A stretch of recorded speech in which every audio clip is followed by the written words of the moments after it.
نحمده ونصلي ونسلم على رسوله الكريم اما بعد فاعوذ بالله من الشيطان الرجيم بسم الله الرحمن الرحيم ولتكن منكم أمة يدعون إلى الخير وَيَأْمُرُونَ بِالْمَعْرُوفِ وَيَنْهَوْنَ عَنِ الْمُنْكَرِ أُولَئِكَ هُمُ الْمُفْلِحُونَ صدق اللہ العظیم۔ الصلاة والسلام علیک یا رسول اللہ، الصلاة والسلام علیک یا حبیب اللہ، والسلام علیک یا حبیب اللہ، الصلاة والسلام علیک یا نبی اللہ، الصلاة والسلام علیک یا نبی اللہ، وعلی آلک و اصحابک یا نور اللہ، وعلی آلک و اصحابک یا نور اللہ، صلی اللہ تعالی علیہ وسلم۔ صلی اللہ تعالی علیہ وسلم۔ قابل صد تکریم گل گلزار اشرفیت مخدوم گرامی وقار حضرت سید صوفی حسین شاہ صاحب اشرفی الجیلانی مدد اللہ العالی و دیگر علماء ذوی الاحترام، حاضرین و حاضرات و ناظرین، السلام علیکم ورحمۃ اللہ وبرکاتہ۔ میرے پیارے آقا صلی اللہ تعالی علیہ وسلم کے پیارے دیوانوں، ہم اور آپ اچھی طریقے سے جانتے ہیں کہ اس وقت پوری دنیا کے اندر برائیوں کے سیلاب نے کس طریقے سے امت مسلمہ ہی کو نہیں بلکہ پوری دنیا کو اپنی جکڑ کے اندر لے چکا ہے۔ ایک دور تھا کہ ایک پاپی تلاش کرنا پڑتا تھا، اتنے نیک لوگ تھے، اور آج برائیوں کا اتنا سیلاب اس طریقے سے لوگوں کو برائیوں کے اندر غرق کر چکا ہے کہ ایک نیک نوجوان تلاش کرنا مشکل ہو رہا ہے۔ ایک دور تھا کہ انسان برائیوں کے تصور سے کانپتا تھا، گناہ کے ڈر سے کانپتا تھا، اور آج پوزیشن یہ ہے کہ کل تک جو گناہ کرنے میں شرماتے تھے آج وہ نیکی کرنے میں شرما رہے ہیں۔ میں آپ کو مثال کے ذریعے سمجھاؤں گا تو بات اچھی طریقے سے سمجھ میں آئے گی۔ ایئرپورٹ پر چلے جائیے، ریلوے اسٹیشن پر چلے جائیے، یا مالداروں کے یہاں شادی کی تقریب میں چلے جائیے، یا دنیا کے پڑھے لکھے لوگوں کے درمیان چلے جائیے، تو وہاں ان کو دیکھ کر انسان بیٹھ کر پانی پینے میں شرم محسوس کرتا ہے کہ کہیں مجھے یہ بیکورڈ تصور نہ کریں۔ آپ اندازہ لگائیے جب انسان کا مزاج نیکی کے سلسلے میں یہ بن جائے کہ میں نیکی کروں گا تو میری عزت چلی جائے گی، اور گناہ کروں گا تو معاشرے کے اندر باوقار زندگی گزاروں گا، تو پھر آپ سمجھ سکتے ہیں کہ اس معاشرے کے اندر نیکی کا فروغ ہوگا یا برائیوں کا فروغ ہوگا۔ ہم اور آپ اچھی طریقے سے جانتے ہیں کہ آج کلوہ کی سرزمین پر صوفی باصفا کی صدارت میں اور علماء کی سرپرستی میں یہ اصلاح معاشرہ کانفرنس ہے۔ معاشرے کی اصلاح اس وقت ہوتی ہے جب انسان کی اصلاح ہو جائے، فرد کی اصلاح ہوگی تو معاشرہ سنورے گا۔ ایک فرد اگر بگڑتا ہے تو معاشرہ بگڑ جاتا ہے، اور آپ جانتے ہیں معاشرہ بنتا ہے انسانوں سے، جہاں 10 کے قریب لوگ اور انسان موجود ہوں اسی کو معاشرہ کہا جاتا ہے۔ عشر سے بنا ہے، عشر کے معنی 10 کے ہوتا ہے۔ میرے پیارے آقا صلی اللہ علیہ وسلم کے پیارے دیوانوں، جہاں ایک انسان کی دوسرے انسان کو ضرورت، ایک انسان کا دوسرے انسان سے ملنا، ایک انسان کی فکر دوسرے انسان کی طرف کا منتقل ہونا، اسی طریقے سے آپ دیکھیں کالج، یونیورسٹی، تجارت کی منڈی، ہر جگہ پر آپ دیکھیں انسانوں کا انسانوں کے ساتھ رابطہ ہوتا ہے۔ اسی انسانوں کے رابطے کے اندر اگر ایک برا اور ڈرگی شامل ہو جائے تو نہ جانے کتنوں کو ڈرگ کا عادی بنا دیتا ہے۔ اور کبھی ایسا ہوتا ہے کہ ایک نیک بروں کے درمیان آ جائے تو بروں کی تقدیر سنوار دیا کرتا ہے اور انہیں نیکی کے ماحول سے آراستہ کر دیا کرتا ہے۔ کبھی ایسا ہوتا ہے کہ پوری بستی کو سنوارنے کے لیے یا ایک فرد کو سنوارنے کے لیے پوری بستی کھڑی ہو جاتی ہے، ایک فرد نہیں سنور سکتا۔ مثال کے طور پر کسی گھر کے اندر ایک بچہ بگڑ جائے تو ماں بھی سنوارنے کی کوشش کرتی ہے، باپ بھی سنوارنے کی کوشش کرتا ہے، بھائی بھی سنوارنے کی کوشش کرتا ہے، چچا بھی سنوارنے کی کوشش کرتا ہے، دادا بھی سنوارنے کی کوشش کرتا ہے، پھوپھی بھی سنوارنے کی کوشش کرتی ہے۔ خاندان کا ہر فرد مل کر اس ایک بچے کو سنوارنے کی کوشش کرتے ہیں، لیکن ہم دیکھتے ہیں کہ سب کی کوششوں کے باوجود ایک فرد نہیں سنورتا۔ لیکن کبھی کبھی کسی بستی میں ایک نیک بندہ آ جائے تو پوری بستی سنور جایا کرتی ہے۔ ہندوستان کی سرزمین پر خواجہ تشریف لائے، تنہا خواجہ نے نہ جانے کتنی زندگیوں میں انقلاب پیدا کر دیا۔ بغداد کی سرزمین پر غوث پاک تشریف لائے، نہ جانے کتنی زندگیوں کے اندر انقلاب پیدا کر دیا۔ یہاں سے یہ بات سمجھ میں آئی کہ نیکوں کا معاشرے کے اندر رہ کر صرف عبادت کرنا ہی ضروری نہیں ہوتا، بلکہ نیکوں کا کام سب سے بڑا یہ ہوتا ہے کہ وہ لوگوں کو نیک بنائیں اور برائیوں سے روکیں۔ میں نے قرآن مقدس کی جس آیت کریمہ کی تلاوت کا شرف حاصل کیا، اس میں پروردگار نے کامیابی کا نسخہ عطا فرمایا ہے کہ کامیاب کون ہے، کامران کون ہے۔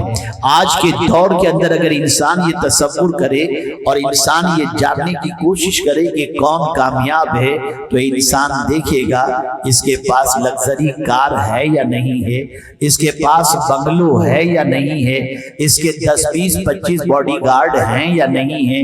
جب انسان اس طریقے سے اسے دیکھتا ہے تو کہتا ہے یہ انسان کامیاب ہے۔ لیکن آئیے میں آپ کو بتاؤں، کامیاب وہی ہے جسے اللہ کامیاب فرمائے، کامیاب وہی ہے جسے مصطفیٰ جان رحمت صلی اللہ علیہ وسلم کامیاب فرمائے۔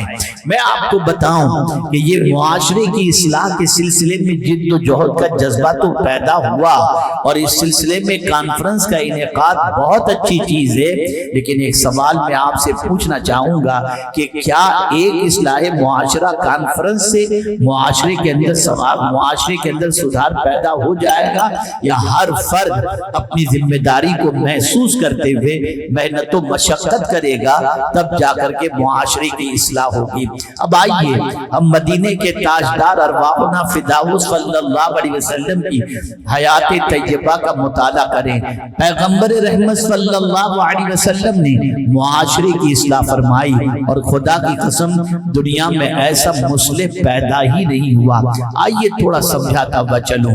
دنیا میں آپ دیکھیں کوئی چیف جسٹس بنتا ہے تو وہ چیف جسٹس کیا کرتا ہے؟ قانون کے اندر اصلاح کرتا ہے۔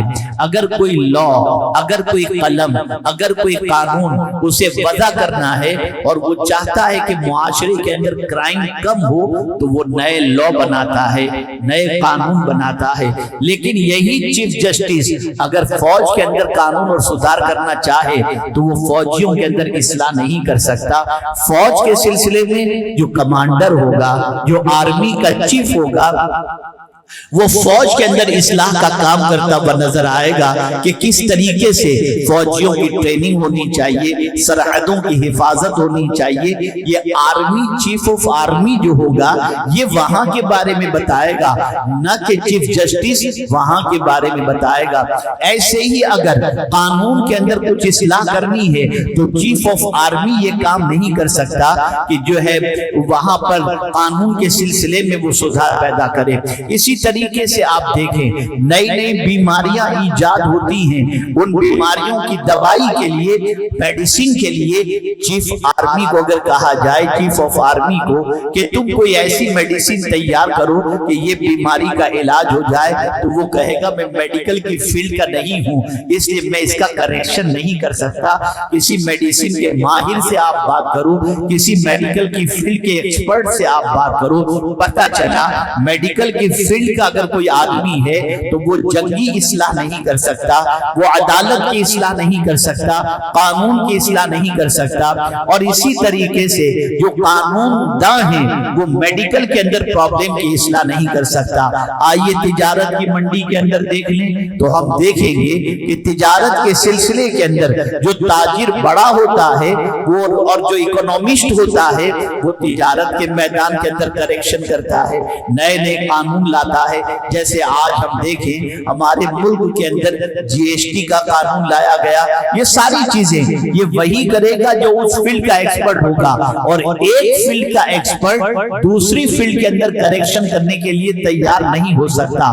جو میڈیکل کی فیلڈ کا ہے وہ میڈیکل میں کریکشن کرے گا، جو لا کی فیلڈ کا ہے وہ لا میں کریکشن کرے گا، جو فوج کی فیلڈ کا ہے وہ فوج میں کریکشن کرے گا، جو میڈیکل کی فیلڈ کا ہے وہ میڈیکل کی فیلڈ میں کریکشن کرے گا۔ اب آئیے پھر روحانیت کی طرف آتے ہیں، اسپریچول لائف کی طرف آتے ہیں، عبادت کی طرف آتے ہیں۔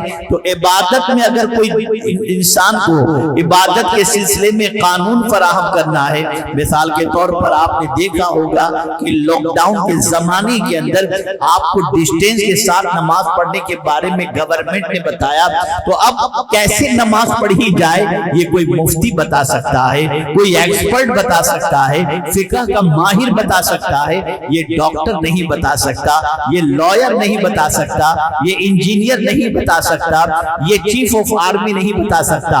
ایک چھوٹی سی تمہید یہ بات میں سمجھا دوں، جو میڈیکل کی فیلڈ کا ایکسپرٹ ہے وہ لا کے اندر ہماری اصلاح نہیں کر سکتا، جو لا کا ایکسپرٹ ہے وہ میڈیکل کی فیلڈ میں جو ہے اصلاح نہیں کر سکتا۔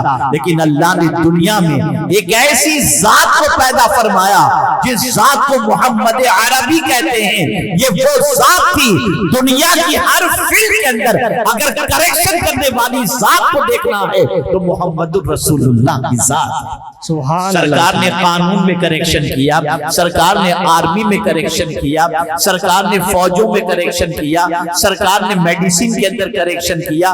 دنیا کی کون سی فیلڈ ایسی ہے جس میں رسول اعظم صلی اللہ علیہ وسلم نے کریکشن نہ کیا ہو؟ یاد رکھیں کریکشن کے لیے ضروری ہوتا ہے کہ انسان اس کا ماہر بھی ہو اور کریکشن کے سلسلے میں جانتا بھی ہو۔ آقا کریم صلی اللہ علیہ وسلم کو اللہ نے ماہر بنا کر کے بھیجا تھا، جس پروردگار نے اپنے محبوب کو اپنی ربوبیت کی دلیل بنا کر کے بھیجا ہو، اس مصطفیٰ کی شان کا عالم کیا ہوگا؟ جنہیں پروردگار نے خود پڑھایا، اس رسول اعظم صلی اللہ علیہ وسلم کی شان کا عالم کیا ہوگا؟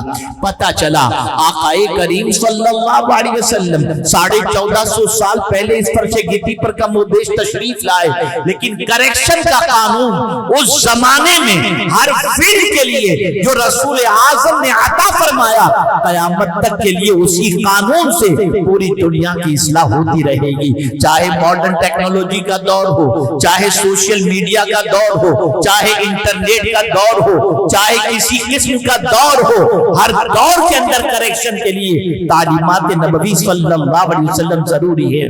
مجھے یاد ہے کہ آج سے 2-3 سال پہلے کم و بیش امریکہ کی سرزمین پر نیو جرسی میں میرا ایک پروگرام تھا، دانشوران قوم و ملت موجود تھے، اور مجھ سے کہا گیا کہ آپ بتائیں کہ آج کے ماڈرن ٹیکنالوجی کے دور کے اندر کیا تعلیمات نبوی صلی اللہ علیہ وسلم جو 1450 سال پہلے کی تعلیم ہے، جس زمانے میں فلائٹ نہیں تھے، انٹرنیٹ نہیں تھا، جس زمانے میں سائنس نے اتنی ترقی نہیں کی تھی، آج اس محمد عربی صلی اللہ علیہ وسلم کی تعلیم کی ضرورت ماڈرن ٹیکنالوجی میں ہے کیا؟ اس ضرورت اس کے ہم محتاج ہیں؟ میں نے کہا ہاں، قیامت تک تعلیمات نبوی کہ آپ محتاج اور ہم محتاج رہیں گے. انہوں نے کہا کس وجہ سے؟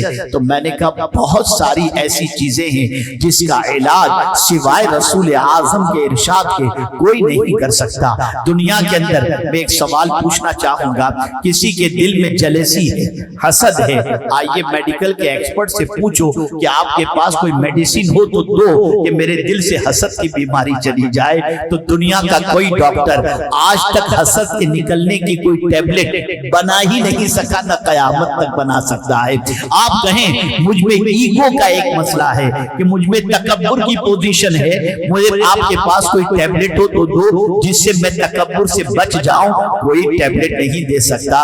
اگر کوئی انسان یہ کہے کہ میرے پاس چغلی کی عادت ہے، مجھے کوئی ایسی ٹیبلٹ دے دو جس سے میں چغلی کی بیماری سے بچ جاؤں، کوئی نہیں دے سکتا.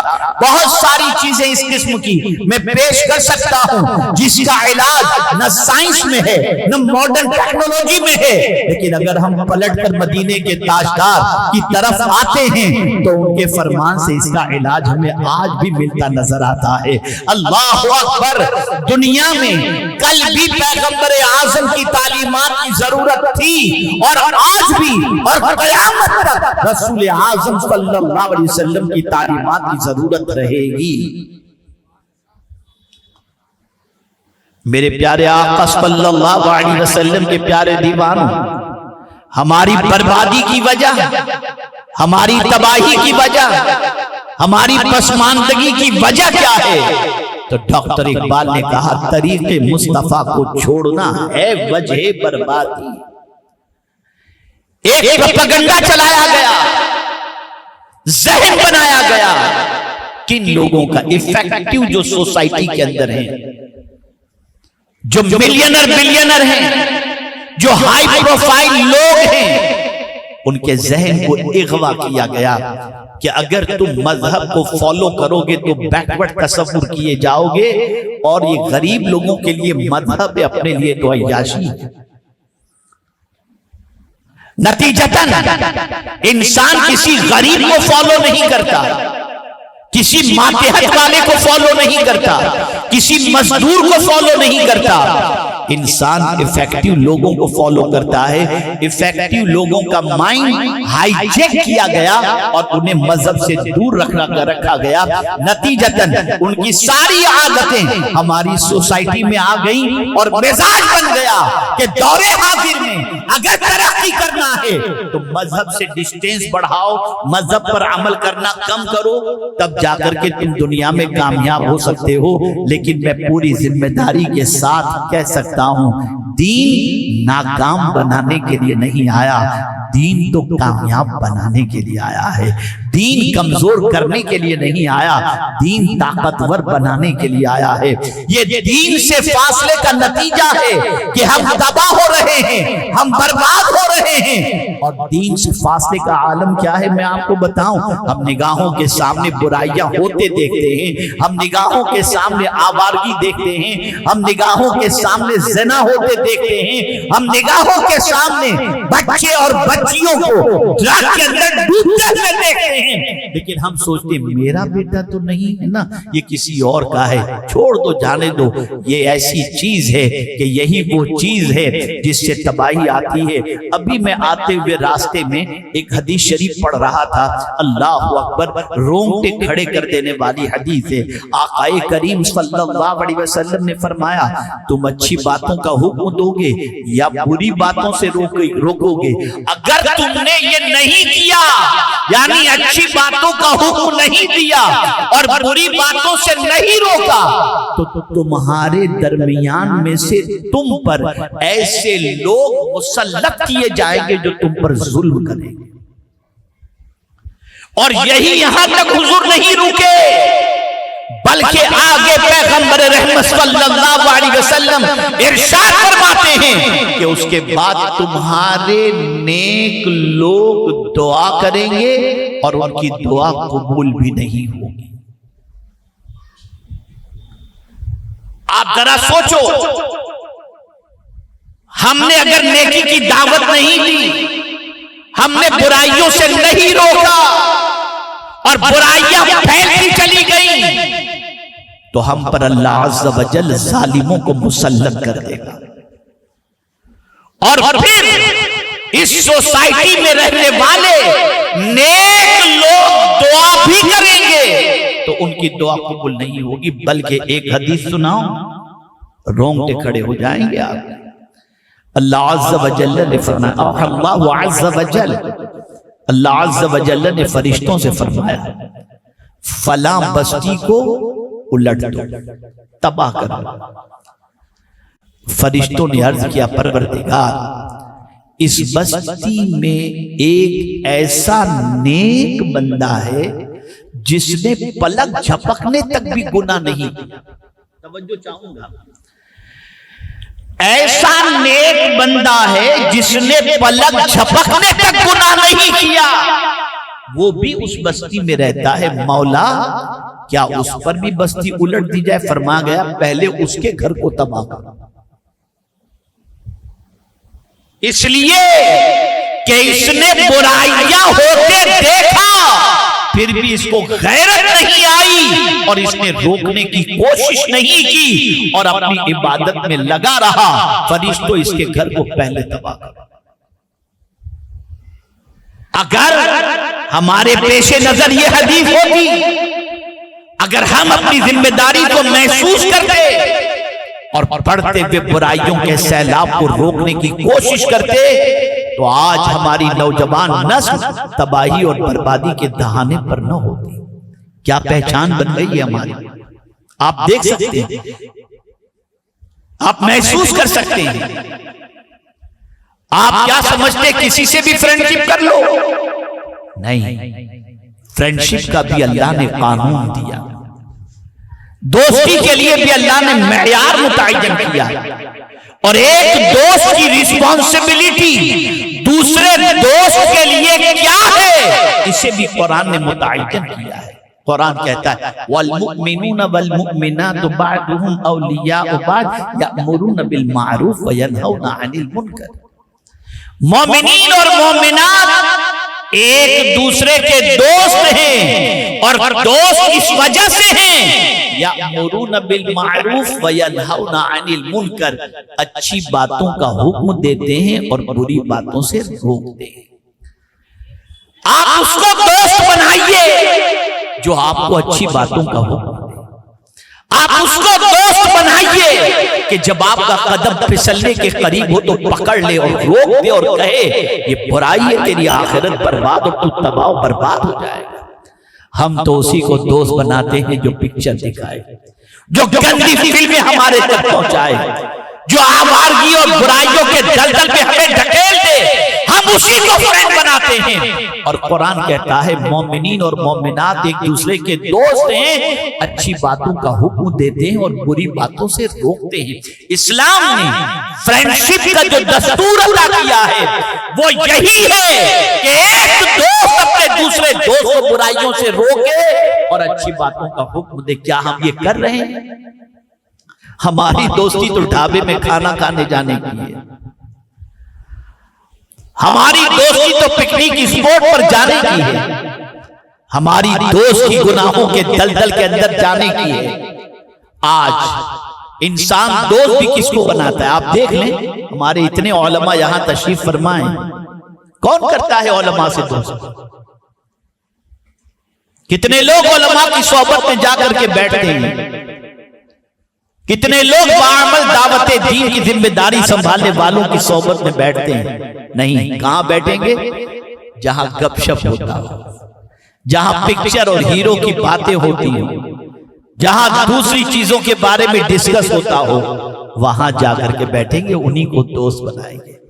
مجھے تو یاد ہے ایک دور تھا میرا بھی، آج سے کم و بیش 30-35 سال پہلے، کہ جب میں گلیوں میں نکلتا تھا اس وقت دین کی دعوت دینے کے لیے، تو مجھے آج بھی وہ دن یاد ہیں کہ بہت سارے دیکھ کر بھاگ جاتے تھے کہ شاکر صاحب آ رہے ہیں۔ آپ جانتے ہیں لوگ ایسوں کی قربت اختیار کرنے کو تیار ہی نہیں ہیں جن کی قربت میں بیٹھنے کے بعد ہمارا قدم سنیما گھروں کی طرف نہیں اللہ کے گھر کی طرف بڑھ جائے۔ نہیں بیٹھے گا انسان، بلکہ اب تو حال ایسا ہو گیا کہ العیاذ باللہ دین کی بات سننا بھی نہیں چاہتے. اسی لیے جمعہ میں جب خطبہ ہوتا ہے تب مسجد میں انٹر ہوتے ہیں تاکہ کوئی اچھی بات کانوں میں نہ پہنچے. جس قوم کا یہ مزاج بن جائے، جس قوم کی سوچ ایسی بن جائے، وہ قوم زمین پر پیروں تلے رون دی جاتی ہے اور ان پر ظالم مسلط کر دیا جاتا ہے. یہ نہ کہا جائے فلاں فلاں فلاں فلاں فلاں یہ کر رہا ہے. ذرا اپنے گریبان میں ہم جھانک کر دیکھیں ہم کیا کر رہے ہیں. سیلف اینالائز کریں، اپنے بارے میں غور کریں، اپنی صبح کے بارے میں غور کریں، اپنی رات کے بارے میں غور کریں تو پتا چلے گا نہ ہماری صبح صحیح ہے نہ ہماری رات صحیح ہے. وہ کون سی رات ہے جو ہمارے دامن پر گناہوں کے دھبوں میں اضافہ نہیں کرتی، اور وہ کون سی رات ہے جس میں ہم بارگاہ سمدیت میں رو کر اپنے گناہوں کے دھبوں کو مٹاتے ہوں. شاید ہماری زندگی میں ایسی کوئی رات آئی. ہمیں گناہوں میں انٹریسٹ بڑھ چکا، ہمیں آوارگی میں دلچسپی بڑھ چکی، برائیوں سے دل بھرتا نہیں ہے اور نیکی سے دل اگتا چکا ہے، نیکی کے لیے دلچسپی نہیں. اور اتنا بڑا مجمع ہے، میں سلام کرتا ہوں تو جواب اتنی مردہ دلی سے دیتے ہیں جیسے ابھی وعلیکم السلام ورحمت اللہ وبرکاتہ زور سے کہیں گے تو شاید دم نکل جائے یا انرجی ختم ہو جائے. یہ ہماری قوم کا مزاج. درود شریف پڑھاؤ تو بلند آواز سے درود شریف پڑھنے کے لیے بھی ایسا لگتا ہے کہ ان کی انرجی ضائع ہو جائے. بڑے افسوس کے ساتھ مجھے کہنا پڑتا ہے پوری سوچ ختم ہو چکی ہے، پوری فکر ختم ہو چکی ہے. آج انسان یہ سمجھتا ہے ارے بس 5 وقت کی نماز پڑھ لو اور بسم اللہ پڑھ کے جو آیا کھا لو، بس باقی کسی چیز کی فکر کرنے کی ضرورت نہیں. نہیں، قرآن صرف اتنا نہیں کہتا. قرآن یہ کہتا ہے یا ایھا الذین آمنوا ادخلوا فی السلم کافہ، اے ایمان والو اسلام میں پورے پورے داخل ہو جاؤ. زندگی کی ابتدا سے لے کر زندگی کے اختتام تک تمہیں کسی اور دستور پر نہیں، قرآن کے دستور پر عمل کرنا ہے. ایک اور تھوڑی سی آپ کے دل پہ کاری ضرب لگاتے ہوئے ایک بات پیش کرتا ہوں. ذرا سوچ دیکھیں مسلمانوں، میں اگر آپ کے سامنے یہ بات پیش کروں کہ کھڑے ہو کر کے پانی پینا خلاف سنت ہے، بیٹھ کر 3 سانس میں پانی پیا کرو، بسم اللہ شریف پڑھ کر پانی میں نگاہ رکھ کر پانی کو دیکھ کر پیو اور 3 سانس میں پیو. بس مولانا دعا کریں اللہ عمل کی توفیق عطا فرمائے بس. لیکن میرے بعد اگر کوئی ڈاکٹر آ جائے، کوئی سائنٹسٹ آ جائے اور آ کر کے یہ کہے کہ تم پانی بیٹھ کر کے اگر 3 سانس میں پیو گے تو تمہیں اٹیک نہیں آئے گا، اچھا اب تو میں کبھی کھڑے ہو کر پانی نہیں پیوں گا. نادان، تم نے سائنس کو پرائیورٹی دی، مدینے کے تاجدار کی بات کو پرائیورٹی نہیں دی.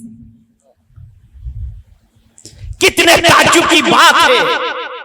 ایک مومن کے لیے صرف اتنا کافی ہے کہ حضور نے فرما دیا، اور حضور سے زیادہ ہمارا بھلا چاہنے والا نہ کوئی سائنٹسٹ ہے نہ دنیا کا کوئی انسان. لیکن مزاج بدل چکا ہے.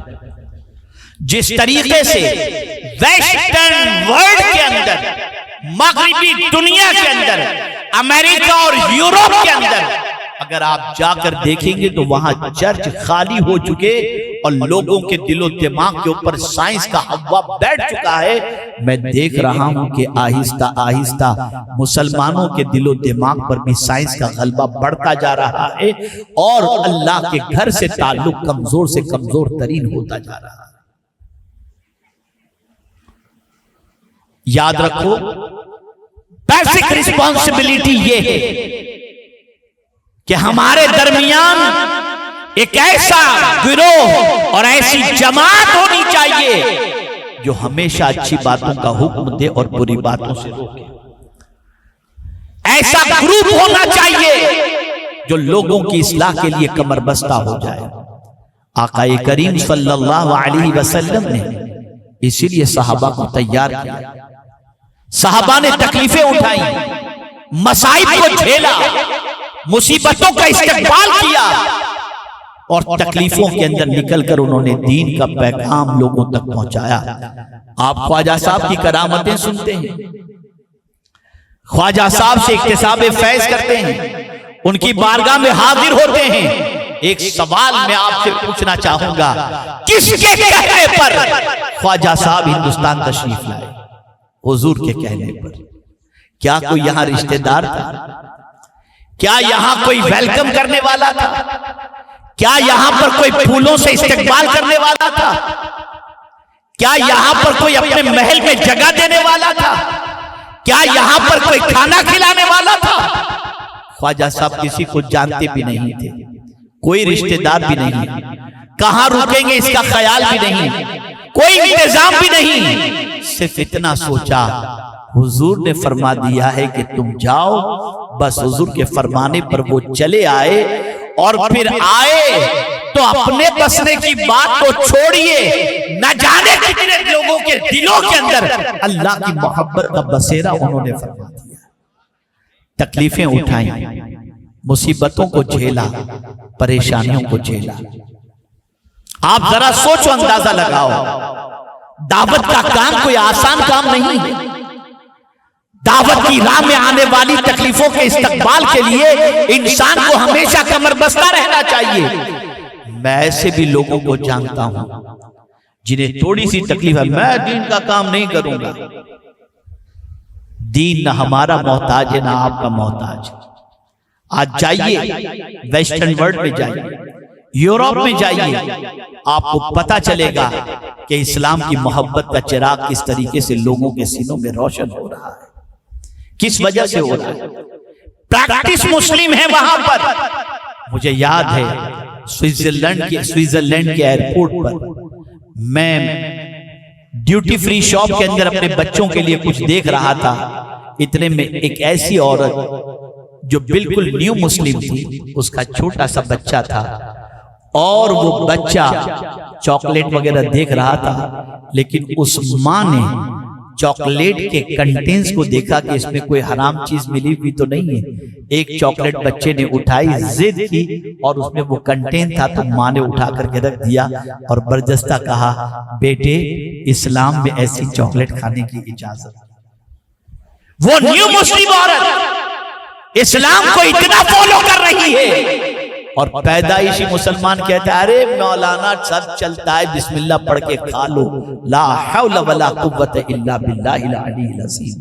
اس کا انجام دیکھیں آپ، اس کا نتیجہ دیکھیں آپ. بے حیائی بڑھ رہی ہے، بد کرداری بڑھ رہی ہے، برائیاں بڑھ رہی ہیں، فسادات بڑھ رہے ہیں، محلے کے محلے اور علاقے کے علاقے تباہ و برباد ہوتے جا رہے ہیں. اے رسول اعظم صلی اللہ علیہ وسلم کے دیوانوں، کمر کش لو بھلائی کی طرف بلانے کے لیے اور برائی سے روکنے کے لیے. جہاں برائی دیکھو روکو. جس کسی نوجوان کو بے نمازی دیکھو اسے نماز کی دعوت دو. جس کسی کے اندر آپ دیکھیں کہ یہ ڈرگ کی طرف بڑھ رہا ہے، روکو، سمجھاؤ، محبت سے سمجھاؤ، اس کے دل کو اللہ عز و جل پھیر دے. اگر ہم نے اس طریقے سے سب نے مل کر کوشش کی تو پھر ایک دور آئے گا، ایک وقت آئے گا کہ ہم دیکھیں گے برائی کرنے والوں کی تلاش بھی کریں گے تو ہمیں ملنے مشکل ہو جائے گے. لیکن اس کے لیے چند علماء ہی کافی نہیں ہیں، چند دعات ہی کافی نہیں ہیں، چند مشائخ ہی کافی نہیں ہیں، بلکہ ہر فرد کو اپنے اعتبار سے دین کا علم حاصل کرنا ہوگا، اور اس کے بعد دین کی سربلندی اور برائیوں سے روکنے اور نیکی کی طرف لے جانے کے لیے جد و جہد کرنی ہوگی. اصلاح بہت بڑی چیز ہے، سدھار بہت بڑی چیز ہے، کریکشن یہ بہت بڑی چیز ہے. اس کو ان شارٹ آپ سمجھیں، مختصر سے جملے میں، کسی گھر کو بنانا آسان ہے، کسی گھر کو بنانا آسان ہے، کسی بلڈنگ کو بنانا آسان ہے، لیکن انسان بنانا آسان نہیں. انسان بنانا بہت ڈیفیکلٹ ہے. اور میں سمجھتا ہوں شاید وقت اب اجازت نہیں دیتا کہ گفتگو کو آگے بڑھائی جائے. بس ایک جملے میں اپنی گفتگو کو ختم کرتا ہوں. حضور نے 40 سال تک انسان بنائے. 40 سال تک انسان بنائے اور 23 سال مسلمان بنانے میں لگے. پہلے انسان بنے. آج انسانوں میں انسانیت تلاش کی جائے تو ملنا مشکل ہے. ایکسیڈنٹ ہوتا ہے تو لوگ ویڈیو بناتے ہو, بیچارہ مر رہا ہے, کوئی اس کو بچانے کی فکر نہیں کرتا, ویڈیو بنا رہا ہے. ختم ہو گئی انسان, اور اس حد تک ختم ہو گئی کہ ماں اگر 10 کلو کا وزن اٹھا کر ہاتھ میں جا رہی ہے تو بیٹا اس وجہ سے ماں کے ہاتھ سے سامان نہیں لیتا کہ لوگ کہیں گے یار یہ مزدور ہے کیا. ماں کو انسانیت ختم ہو گئی, ختم ہوتی جا رہی, سسکتی جا رہی ہے. ماں باپ کی عزت ختم ہو رہی ہے. بلکہ اگر تھوڑا سا آگے بڑھ کر کے عرض کروں, اپنے بنائے ہوئے رشتے سے تو محبت بڑھ رہی ہے, قدرت کے بنائے ہوئے رشتوں سے محبت کم ہو رہی ہے. ہم نے دوست بنایا تو اس کی ماں عزیز ہے, لیکن ہماری ماں سے ہماری وہ محبت نہیں جو ہمیں ہونی چاہیے. دوست کی ماں کے لیے رات قربان کر دیں گے, اپنی ماں کے لیے تھوڑا سا ٹائم دینے کے لیے بھی آج کا نوجوان تیار نہیں. دوسروں کی بیویوں کی تعریف کرتے ہوئے اس کے جملے اور الفاظ ختم نہیں ہوں گے, لیکن اپنی بیوی کی تعریف کرنے کے لیے گونگا ہوتا ہوا انسان دکھائی دیتا ہے. بیوی کا رشتہ اللہ کا بنایا ہوا ہے, ماں کا رشتہ اللہ کا بنایا ہوا ہے, بھائی کا رشتہ اللہ کا بنایا ہوا ہے, بہن کا رشتہ اللہ کا بنایا ہوا ہے. جو رشتے اللہ نے بنائے وہ کمزور ہو رہے ہیں, اور جو رشتے انسان نے خود کے بنائے وہ انسان مضبوط کرتا جا رہا ہے. جب اس طرح سے انسان اللہ کے قانون سے انحراف کرنا شروع کر دے تو پھر کامیابی اس کا مقدر نہیں ہوتی, بلکہ ذلت اس کا مقدر بن جایا کرتی ہے. آج میرا پیغام آپ سب کو بس اتنا سا ہے, ہر کوئی اپنی بساط کے مطابق کسی بھی شخص کو, کسی بھی مسلمان کو برائی کرتے دیکھے اسے روکنے کی کوشش کرے. اور میں یہ آپ کو بتاؤں کہ آپ کسی مسلمان ہی کو برائی کرتے دیکھیں تو نہ روکیں. آپ میں اگر حکمت و دانائی ہے تو کسی بھی انسان کو برائی کرتے ہوئے دیکھیں تو آپ روکیں. کسی کو بھی برائی کرتے دیکھیں, لیکن آپ روکیں گے کب؟ آپ میں یہ جذبہ پیدا کب ہوگا؟ جب خود اپنے نفس کو آپ کچلیں گے, جب خود برائی سے رکیں گے. آج برائی کو برا جاننے والے لوگ تو ہیں, ہر فرد ہر مذہب کا ماننے والا جانتا ہے کہ جھوٹ بری چیز, لیکن ہوتا کیا ہے, دروازے پر پیمنٹ مانگنے والا آیا تو باپ خود اپنے بچے کی جھوٹ سے تربیت کرتا ہے, بیٹے بول دو ابا گھر پہ نہیں ہیں. ذرا سوچو آپ, ایک بچے کے دماغ میں یہ بات نشر ہو جاتی ہے کہ جھوٹ بولا جا سکتا ہے, اگر یہ بری چیز ہوتی تو میرا باپ مجھے بولنے کے لیے کیوں کہتا. گروتھ ہو رہا ہے بچوں کا, ایسے انوائرمنٹ کے اندر, ایسے ماحول کے اندر گروتھ ہو رہا ہے جہاں بچہ اپنی فیملی کو, اپنے پیرنٹس کو گالی گلوچ کرتے دیکھتا ہے, ماں باپ کو جھگڑا کرتے دیکھتا ہے, ماں باپ کو تلاوت کرتے نہیں دیکھتا, ماں باپ کو سجدہ کرتے نہیں دیکھتا, ماں باپ کو تہجد کرتے نہیں دیکھتا, ماں باپ کو اللہ کے خوف میں روتے ہوئے نہیں دیکھتا, ماں باپ کو محبت رسول میں درود پڑھتے نہیں دیکھتا. جب بچے کا گروتھ ماں باپ کو ٹی وی دیکھتے ہوئے ہوتا ہے, جب بچے کا گروتھ سگریٹ پیتے ہوئے باپ کو دیکھتا ہے, بچے کا گروتھ ماں کو ادھر ادھر فون پہ بات کرتے دیکھتا ہے, تو مجھے یہ بتائیے معاشرے کی اصلاح کون کرے گا؟ بچوں کو اصلاحی راستے پر, سیدھے راستے پر کون لائے؟ ہر ماں باپ کو اپنے بچوں کے لیے آئیڈیل بننا پڑے گا. کیا وجہ ہے کہ کربلا کی تپتی ہوئی ریت پر حسین اعظم نے اپنا سب کچھ قربان کر دیا۔ جان کس کو پیاری نہیں ہوتی، دولت کس کو پیاری نہیں ہوتی، لیکن کربلا میں امام حسین کے اندر یہ قربانی کا جذبہ کس نے پیدا کیا؟ تو آپ کو پتا چلے گا قربانی دیتے ہوئے انہوں نے اپنی ماں کو دیکھا تھا، قربانی دیتے ہوئے اپنے باپ کو انہوں نے دیکھا تھا، قربانی دیتے ہوئے چاہے نیند کی ہو، چاہے مال کی ہو، چاہے جذبات کی ہو، چاہے خواہش کی ہو، ہر چیز کی قربانی دیتے ہوئے انہوں نے اپنے ماں باپ کو دیکھا تھا۔ لیکن آج ہمارے بچے اپنے ماں باپ کو ان چیزوں میں نہیں دیکھتے۔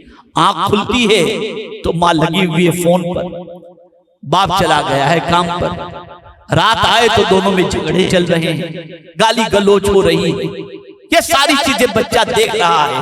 اب مجھے بتائیے کہ اصلاح کیسے پاسبل ہے، کیسے کریکشن پاسبل ہے؟ اسی لیے میں کہا کرتا ہوں باپ اگر دیندار ہو تو دین گھر کے دروازے تک پہنچتا ہے، اور ماں اگر دیندار ہو تو دین نسلوں تک پہنچتا ہے۔ باپ کو بھی دین کے سانچے میں ڈھلنا ہوگا، ماں کو بھی دین کے سانچے میں ڈھلنا ہوگا، اور سب کو ایک اچھی نسل تیار کرنے کے لیے جد و جہد کرنی پڑے گی۔ آپ بولیں میرا بیٹا اچھا بن جائے لیکن میں اچھا نہیں بنوں گا، امپاسبل، شاید کہیں ایسا پاسبل ہو جائے۔ کریکشن آپ کو اسٹارٹ کرنا پڑے گا خود سے، محنت آپ کو خود سے کرنی پڑے گی، جد و جہد کرنی پڑے گی، مشقت کرنی پڑے گی، نفس کی قربانی دینی پڑے گی۔ فجر کے لیے آپ کے بچے آپ کو اٹھتے ہوئے دیکھیں، نماز کے لیے جاتے ہوئے دیکھیں، مصلی پر آنسو بہاتے دیکھیں۔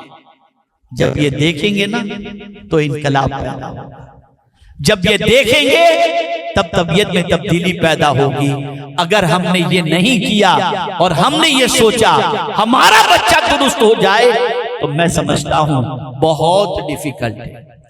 اس لیے کہ ہم کالج نہیں جاتے، ہم یونیورسٹی نہیں جاتے، ہم ہائی اسکول نہیں جاتے، ہم تو دکان پہ جاتے ہیں، لیکن ہماری عمر بھی 50 کراس ہو چکی ہے۔ ہمارا بچہ تو نیا نیا جوان ہوا ہے اور یونیورسٹی میں جاتے ہی لڑکیوں کے ساتھ دوستی ہو رہی ہے، لڑکوں کے ساتھ دوستی ہو رہی ہے۔ اب آپ مجھے بتائیے کہ اس طریقے کی فرینڈشپ کے بعد زنا سے انہیں کون سی چیز بچا سکتی ہے؟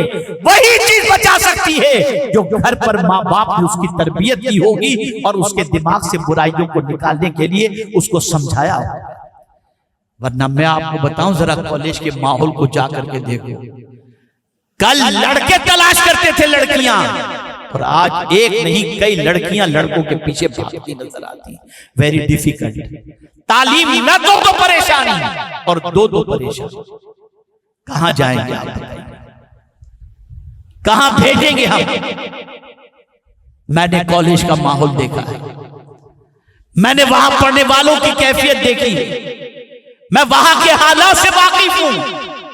واللہ میں کہتا ہوں اگر ماں باپ نے بچوں کی تربیت صحیح طور پر نہیں کی تو بچے کا بے داغ رہنا یہ نہایت ہی مشکل کام ہے، امپاسبل ہے۔ کیا وجہ ہے کہ جہاں بچے نے SSC کر لی اور یونیفارم چھوڑا، سب سے پہلے 10 جوڑے ماں باپ سے کہتا ہے کہ نئے دلا دو مجھے کالج میں جانا ہے۔ ارے بیٹا تم فیشن شو کے لیے جا رہے ہو یا تعلیم کے لیے جا رہے ہو؟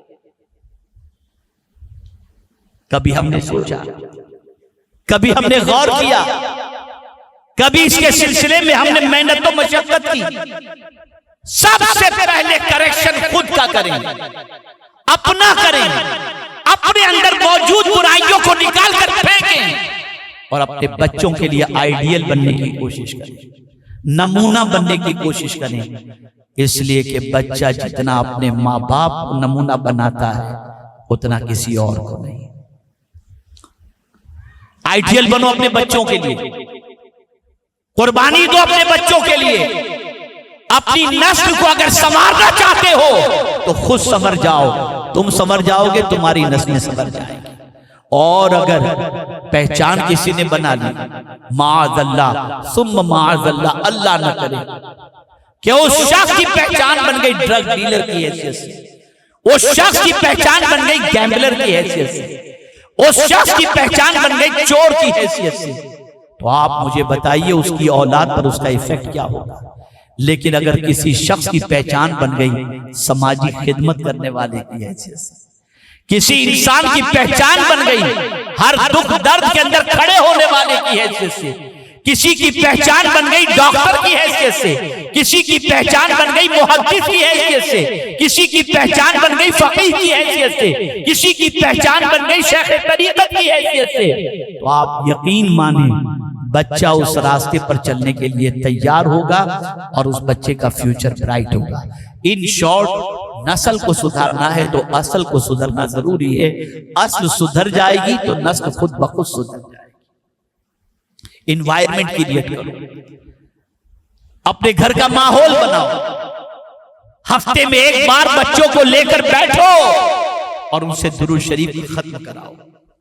بھلے آپ 10 منٹ درود شریف کا ختم کرو، اپنے گھر میں رات کو بچوں کو لے کر بیٹھو، انہیں قرآن مقدس کی آیتوں کا ترجمہ سناؤ۔ تم نہیں پڑھ سکتے، نہیں پڑھنا آتا، اب تو آپ جتنا چاہیں جو چاہیں سب کچھ یوٹیوب پر موجود ہے، اچھی چیزیں نکالو اپنے بچوں کو سناؤ تاکہ بچوں کا گروتھ اچھے کلچر میں ہو۔ بیٹھ کر اگر بچوں کے ساتھ آپ نے سیریل دیکھا، پکچر دیکھا، تو آپ نے اپنے بچوں کا یاش ذہن بنا دیا۔ اب یہ بچے سے آپ امید رکھو کہ یہ بچہ نیکی کے راستے پر چلے گا، تو یہ بس صرف قدرت ہی کرم کرے تو ہی ہو سکتا ہے، ورنہ ہمارے کرتوت کے نتیجے کے اندر ہمارے بچے کا گروتھ آوارگی کے مطابق۔ اس لیے ضرورت اس امر کی ہے کہ ہم اپنے آپ کو پرفیکٹ کریں، ضرورت اس امر کی ہے کہ ہمارا بچہ ہمیں خوف خدا میں روتے ہوئے دیکھے، ضرورت اس بات کی ہے کہ رات کو اٹھ کر بچہ جب دیکھے تو کبھی ہمیں مصلی پر دیکھے، کبھی تلاوت کرتے دیکھے، ہمارا بچہ دیکھے تو فجر کی نماز کا پابند دیکھے، قضا کرتا ہوا نہ دیکھے، ہمارا بچہ دیکھے دلائل الخیرات شریف پڑھتا ہوا دیکھے، ہمارا بچہ دیکھے تو ہمارے بچے کے دل کے اندر یہ ہو کہ میرا باپ 3 بجے تک سویا نہیں رہتا بلکہ صبح اٹھ کے کاروبار کے لیے نکلتا ہے اور محنت و مشقت کرتا ہے۔ آج بہت سارے بچوں کے باپ، ان کی سچویشن یہ ہے کہ سسرال کے پیسوں پر کھاتے پیتے ہیں اور 4 بجے تک سوئے رہتے ہیں، اٹھتے ہیں سگریٹ پیتے ہیں، ہنسی مذاق کرتے ہیں، رات کو 3-4 بجے آتے ہیں۔ آپ اپنے بچوں کو کیا ذہن دے رہے ہو، کیا سوچ دے رہے ہو، کیا فکر دے رہے ہو، کسی طریقے کے آپ ان کے سامنے آئیڈیل بن رہے ہو؟ ذرا سوچو۔ اگر آپ کہیں کہ محلہ بچوں کو بگاڑتا ہے تو میں کہوں گا کہ بچوں کی تباہی کے اندر سب سے خراب رول اگر کسی کا ہے تو وہ ماں باپ کو سنورنا ہوگا، ان کو کریکٹ ہونا ہوگا، ان کو پرفیکٹ ہونا ہوگا، تب جا کر کے نسلوں کے اندر اصلاح پیدا ہوگی اور سدھار پیدا ہوگا۔ بچوں کو رات کو لے کر کے بیٹھو، ان کو دین سمجھاؤ، ان کو دنیا سمجھاؤ، ان کو حالات کے بارے میں بتاؤ، ان کو ورلڈ کی سچویشن کے بارے میں بتاؤ، ان کے ذہن کو روشن کرو، عالمی حالات کے سلسلے میں اپنے بچوں سے تبادلے خیال کرو تاکہ ان کا گروتھ ہو اور وہ سوچنے کے لیے تیار ہو جائیں۔ جب تک کہ یہ نہیں کرو گے معاشرے کی اصلاح پاسبل نہیں ہے۔ میں انہی کلمات پر اپنی گفتگو کو ختم کرتے ہوئے یہ عرض کروں گا، سب سے عظیم کریکشن کرنے والے اور مصلح کی حیثیت سے حضور صلی اللہ علیہ وسلم تشریف لائے، اور یاد رکھیں سرکار صلی اللہ علیہ وسلم نے جو کریکشن کیا ہے یہ کریکشن قیامت تک کے لیے ہے، اور جو وہ کریکشن کیے ہوئے قانون کے مطابق چلے گا، قرآن نے کہہ دیا وہ کامیاب ہے، وہ کامیاب ہے، وہ کامیاب ہے۔ اللہ تعالی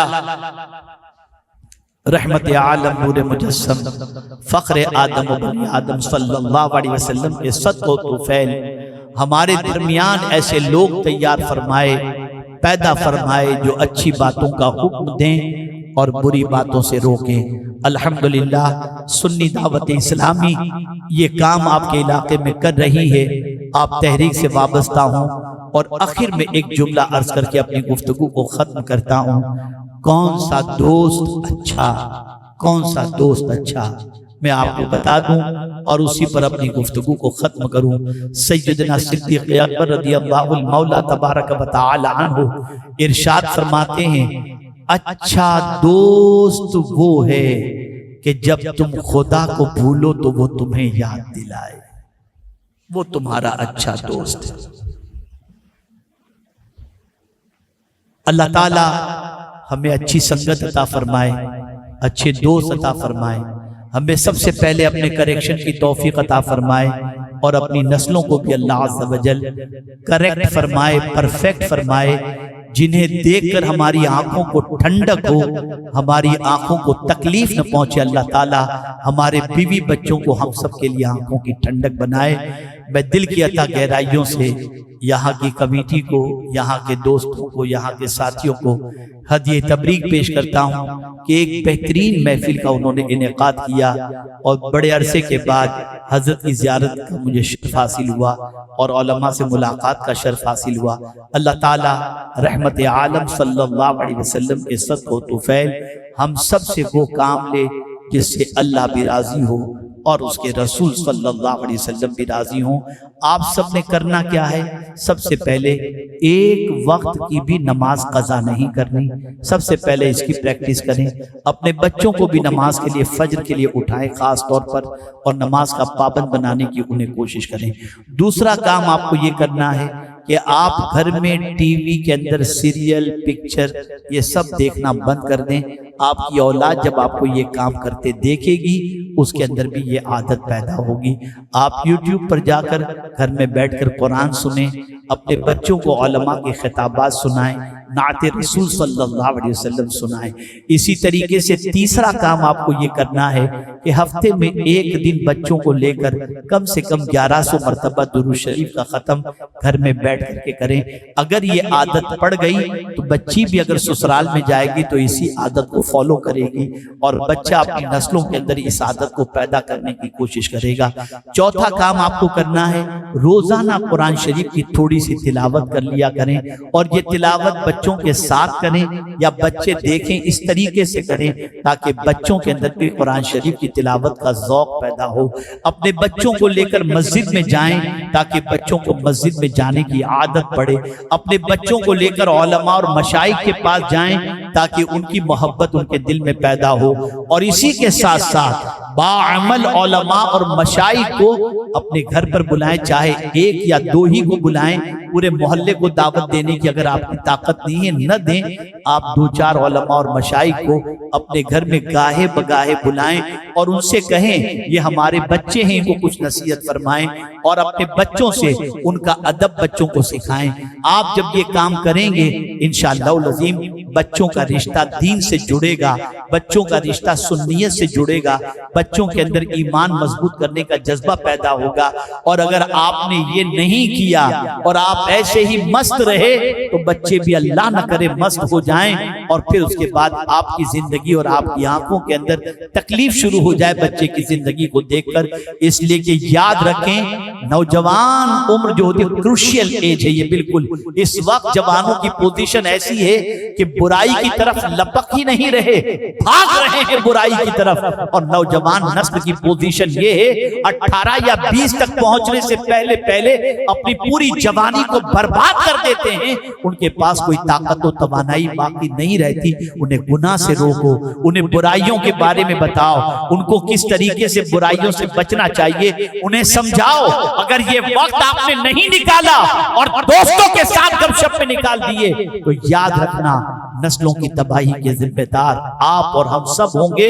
اور قیامت کے دن آقا کریم صلی اللہ علیہ وسلم نے ارشاد فرمایا کلکم راعٍ وکلکم مسئول عن رعیتہ، یاد رکھیں ہر ایک سے اس کے ماتحت کے بارے میں سوال پوچھا جائے گا۔ تو نے اپنے بچے کو دین سکھایا نہیں سکھایا، تو نے اپنے بچے کی تربیت کی یا نہیں کی، یہ سارے سوالات اللہ عز و جل ذمہ دار سے پوچھے گا۔ ہر ذمہ دار کو چاہیے اس طرف قدم بڑھائیں اور اپنے فیملی کو، اپنے خاندان کو، اپنے گھر والوں کو دین سے قریب کرنے کی کوشش کریں۔ اللہ تعالیٰ رحمت عالم صلی اللہ علیہ وسلم کے صدقے میں ہم سب پر کرم کی نظر فرمائے۔ وما علینا الا البلاغ المبین۔ السلام علیکم ورحمۃ اللہ تعالی وبرکاتہ۔